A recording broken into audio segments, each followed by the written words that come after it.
اعوذ باللہ من الشیطان الرجیم بسم اللہ الرحمن الرحیم یا ایہا الذین آمنوا کتب علیکم الصیام کما کتب علی الذین من قبلکم لعلکم تتقون صدق اللہ العظیم۔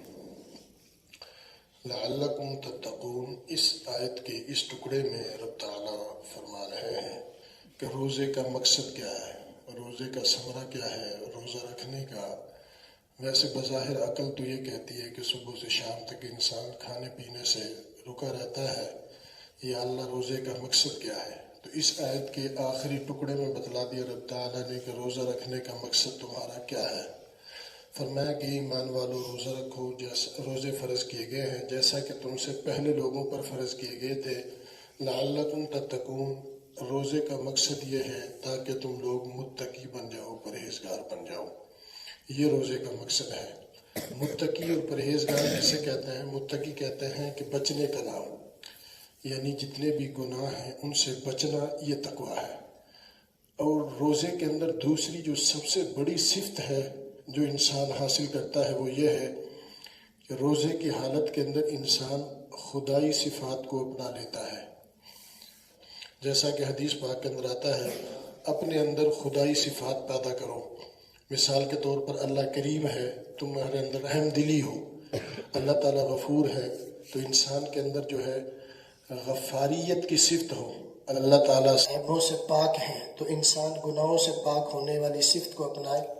رب تعالیٰ غفار الذنوب ہے، گناہوں کو بخشنے والے ہیں، تو انسان اپنے اندر جو ہے دوسرے کی غلطی کو معاف کرنے والی صفت اپنائے۔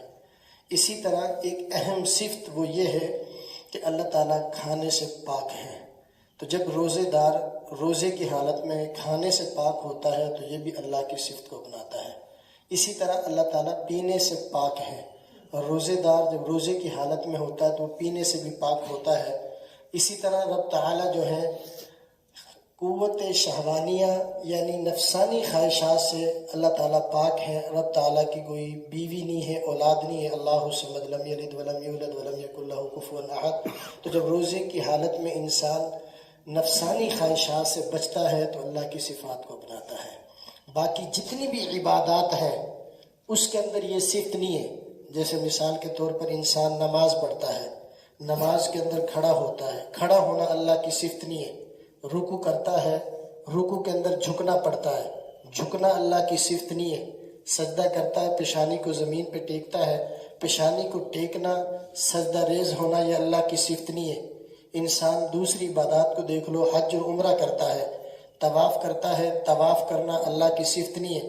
لیکن جب روزے کی حالت کے اندر انسان کھاتا نہیں ہے، اللہ کی صفات کو اپناتا ہے۔ انسان پیتا نہیں ہے، اللہ کی صفات کو اپناتا ہے۔ انسان نفسانی خواہشات کو پورا نہیں کر سکتا، اللہ تعالیٰ نفسانی خواہشات سے پاک ہیں۔ تو فرمایا کہ یہ ہے تخلق باخلاق اللہ، اللہ تعالیٰ کی صفات کو اپناؤ۔